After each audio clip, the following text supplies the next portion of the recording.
जय गुरु संतपति। आदरणीय संत समाज, हम लोग स्वामी जी द्वारा रचित ग्रंथ 12 वाणी के 12 वाणी का श्रवण कर रहे हैं। हम लोग 11 वाणी का श्रवण कर चुके हैं। 11 वाणी तक हम लोगों ने देखा कैसे मन हम लोगों को विचलित करते हैं।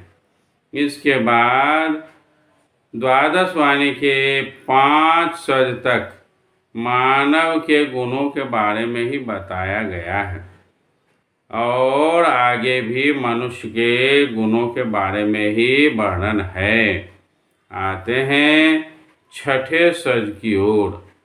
आप लोग सभी वीडियो को देखकर जो हमारे साथ प्रेम को बनाए रखे हैं, इसे आगे भी बनाए रखें। आप लोगों का सहयोग, आप लोगों का प्रेम से मैं उत्साहित होकर आगे कुछ करने के लिए प्रेरित होता हूँ।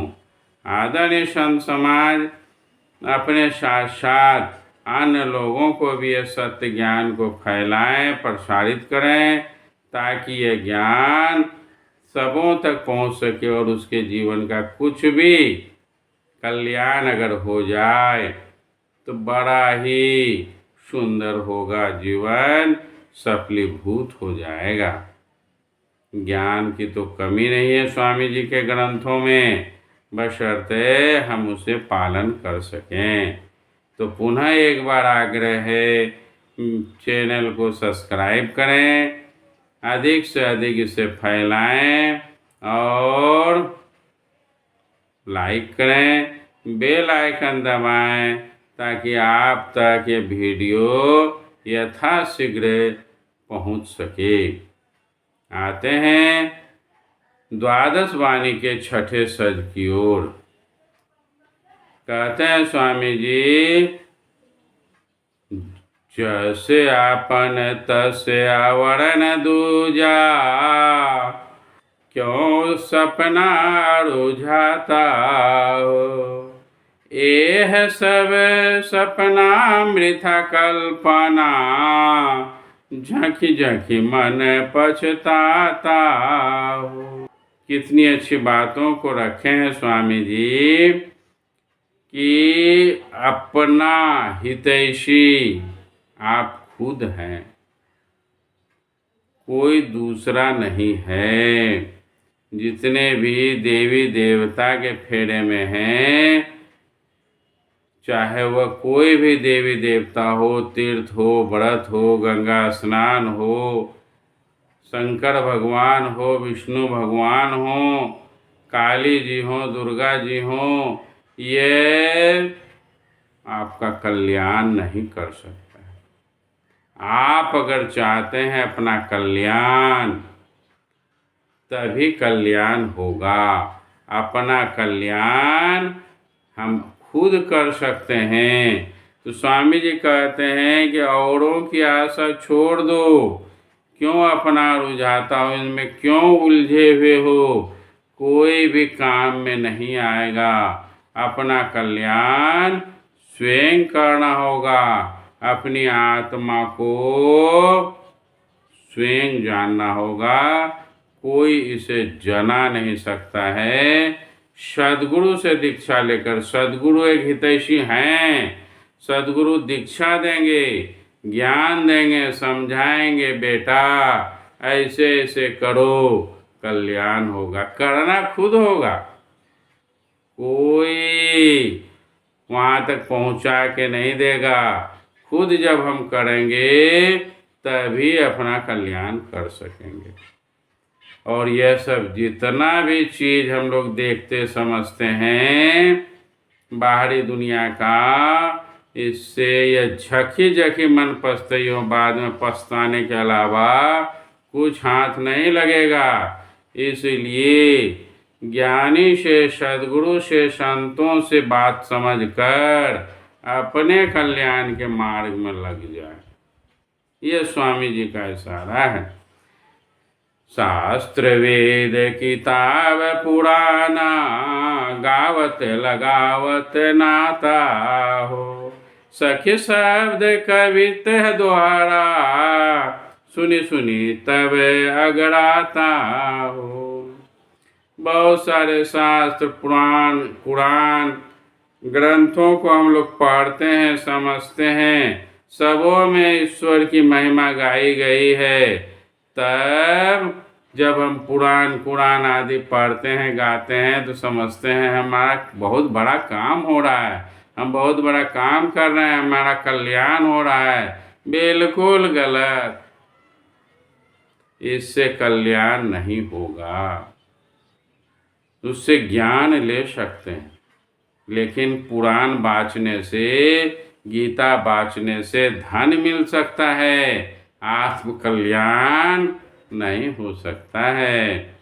ये सुन कर हम अगड़ाते हैं कि हम तो बहुत कुछ कर रहे हैं। बिल्कुल गलत है। अपना कल्याण चाहते हैं तो खुद करना होगा, अपने अंदर से बुराई हटानी होगी। गावत बजावत कहत कहावत, रिझत बुझत खिसियाता हो। तन मन धन के थाह न पावत, क्षुधा मोह रंगड़ाता हो। गाते हैं, बजाते हैं, बहुत सुंदर सुंदर गीत सुनाते हैं लोगों को, भजन गाते हैं, और भी बहुत सुंदर मन विह्वल हो जाता है, और फिर भी भगवान से भेंट नहीं होती है। क्यों? कि यह सब करने से भगवान मिलेगा ही नहीं। तन मन धन से सब में लगे हुए हैं, उलझे हुए हैं। मन से हम लोग बाहरी संसार में लगे हुए हैं। जब तक संसार छूटेगा नहीं, तब तक अंदर जाएंगे नहीं, और अंदर की साधना नहीं करेंगे।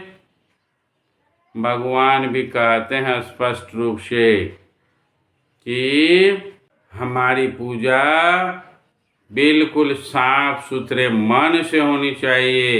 ये बाहरी सामानों से मुझे प्रसन्नता नहीं होती है। जो जिसका मन भक्ति भाव से भरा हुआ है, उन्हीं की सुनते हैं।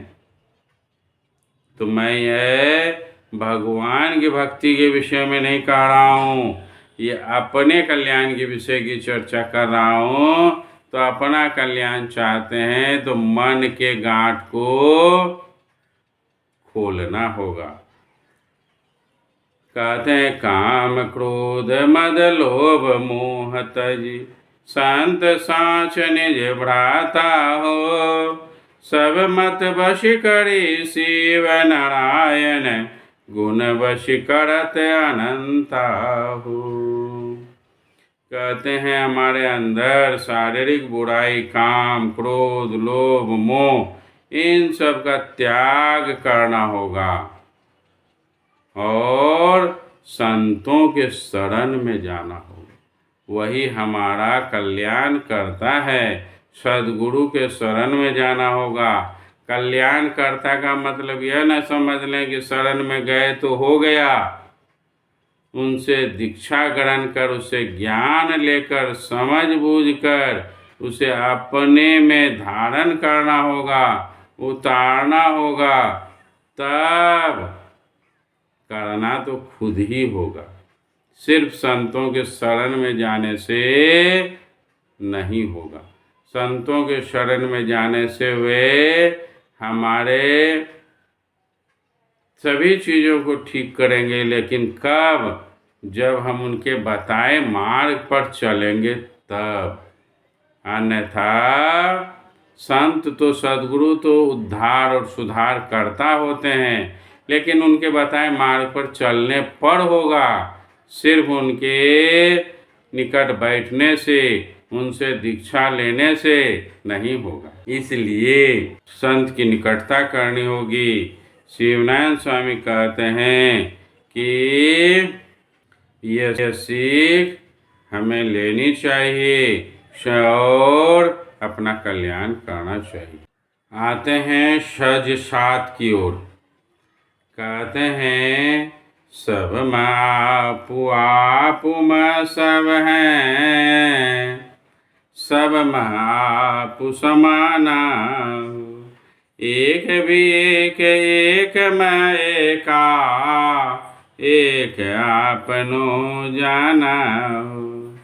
बहुत ही सुंदर बात दिए लिखे हैं स्वामी जी, दिए हैं कि सब महापू, सब में, सर्व जगत में, हर जगह आप ही व्याप्त हैं। ये आत्मा और परमात्मा हर जगह व्याप्त है और आप में सब हैं और इसी आत्मा परमात्मा में सब कोई समाहित है और सब में आप हैं, आप में सभी समाये हुए हैं। ये एक आत्मदर्शी संत जो अपने को आत्मा के रूप में जानते हैं, समझते हैं, वही जान सकते हैं ये आत्मा ही सर्वव्याप्त सभी जीवों में है। जैसा कि पहले भी मैंने कहा था कि नामदेव एक महान संत हुए। एक बार वह भोजन करने के लिए रोटी रखे हुए थे। उस रोटी को खाने के लिए कुछ समय था, तब तक क्या हुआ कि एक कुत्ता उधर से आया और वो रोटी मुंह में दबा कर लेकर चला गया। एकनाथ बाबा, संत एकनाथ कहना चाहिए, वे कटोरा में घी रखा था जिसे कि रोटी में लगाना था।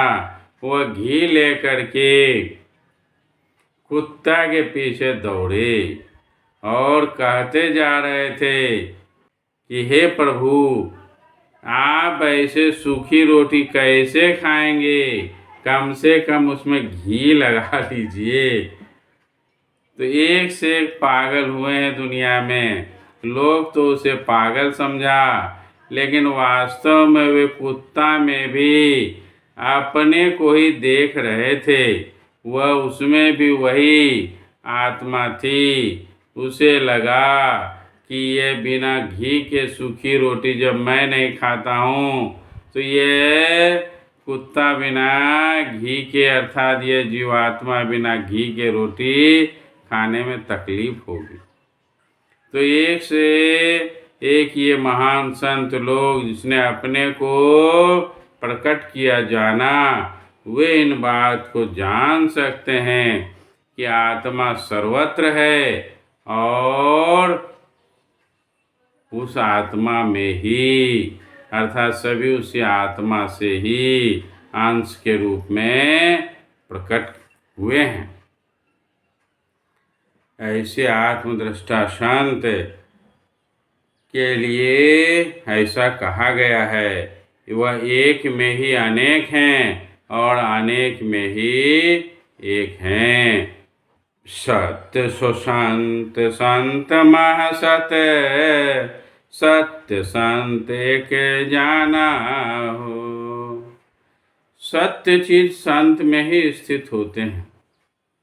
जो सत्य है अर्थात परमात्मा, आत्मा, वह जानने वाला संत है और संत में सत, और एक संत में ही वह सत है, अर्थात उसने उस आत्मा परमात्मा को प्रकट कर लिया है, अपने को जान गया है।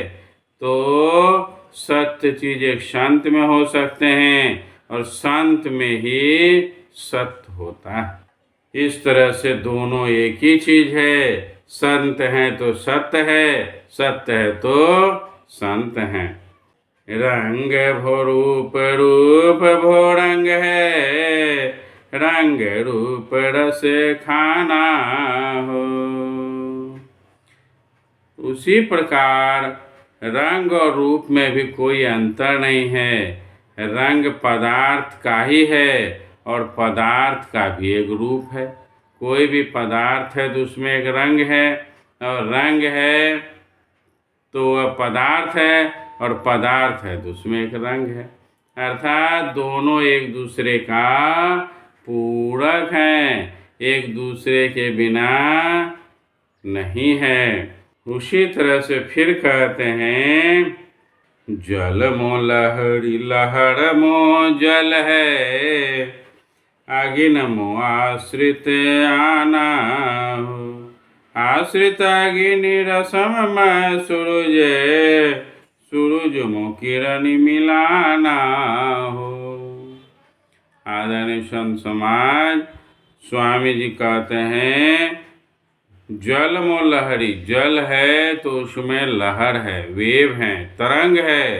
जल है तो तरंग है, और फिर तरंग जल में ही है। ये दोनों में अभिन्नता है, कोई अंतर नहीं है। तरंग है तो वह जल ही है, जल से तरंग उत्पन्न होता है, और तरंग भी जो है वह जल ही है। इस तरह से तरंग और जल एक ही चीज हैं। अग्नि भो आश्रित आना हो, अर्थात अग्नि है जिससे उत्पन्न होता है, जैसे काष्ठ है, लकड़ी है तो लकड़ी से अग्नि उत्पन्न होती है, और अग्नि है काष्ठ के कारण, अर्थात काष्ठ में अग्नि और अग्नि है काष्ठ में, दोनों एक दूसरे के पूरक हैं। जिस प्रकार यह अगन सूरज में है, सूरज में किरण है, और किरण में किरण का कारण सूरज है, वह एक दूसरे के पूरक हैं। अगर सूरज न है तो किरण है, और किरण है तो सूरज है। इस तरह से एक दूसरे के सभी पूरक हैं। उसी प्रकार स्वामी जी कहते हैं, मन मो तन मन मो, मन मो तन, तन मो मन है, तन मन धन निर्वाणा हो। शिव नारायण सबद सकल घटे, संत होए पहचाना हो। ये मन जो है इस तन में है, और तन है तो इसमें मन है, अर्थात तन और मन का बिल्कुल गहरा संबंध है। ये शरीर है तो मन है, मन है तो शरीर है। इसी प्रकार स्वामी जी कहते हैं कि आत्मा और परमात्मा दोनों एक ही चीज हैं। आत्मा और परमात्मा एक दूसरे से भिन्न नहीं हैं, ये दोनों अभिन्नता को दर्शाते हैं। बिल्कुल सिर्फ शब्द की भिन्नता है। आत्मा है तो परमात्मा है, परमात्मा है तो आत्मा। बहुत ही उदाहरण देकर स्वामी जी से देने का प्रयास किए हैं। बहुत सुंदर बात बताए हैं कि जिस तरह जल में तरंग, तरंग में जल है, आग काष्ठ में है, काष्ठ किरण का कारण सूरज है, वह एक दूसरे के पूरक हैं। अगर सूरज न है तो किरण है, और किरण है तो सूरज है। इस तरह से एक दूसरे के सभी पूरक हैं। उसी प्रकार स्वामी जी कहते हैं, मन मो तन, तन मो मन है, तन मन धन निर्वाणा हो। शिव नारायण सबद सकल घटे, संत होए पहचाना हो। ये मन जो है इस तन में है, और तन है तो इसमें मन है, अर्थात तन और मन का बिल्कुल गहरा संबंध है। ये शरीर है तो मन है, मन है तो शरीर है। इसी प्रकार स्वामी जी कहते हैं कि आत्मा और परमात्मा दोनों एक ही चीज हैं। आत्मा और परमात्मा एक दूसरे से भिन्न नहीं हैं, ये दोनों अभिन्नता को दर्शाते हैं। बिल्कुल सिर्फ शब्द की भिन्नता है। आत्मा है तो परमात्मा है, परमात्मा है तो आत्मा। बहुत ही उदाहरण देकर स्वामी जी से देने का प्रयास किए हैं। बहुत सुंदर बात बताए हैं कि जिस तरह जल में तरंग, तरंग में जल है, आग काष्ठ में है, काष्ठ में आग है, रंग है तो रूप है, रूप है तो रंग है, मन है तो तन है, तन है तो मन है। इस तरह से आत्मा और परमात्मा के बीच संबंध है। दोनों एक दूसरे से बिल्कुल अभिन्न हैं। बहुत अच्छी बात है। आते हैं आज यहीं तक, अपनी वाणी को रखकर विराम देते हैं। जय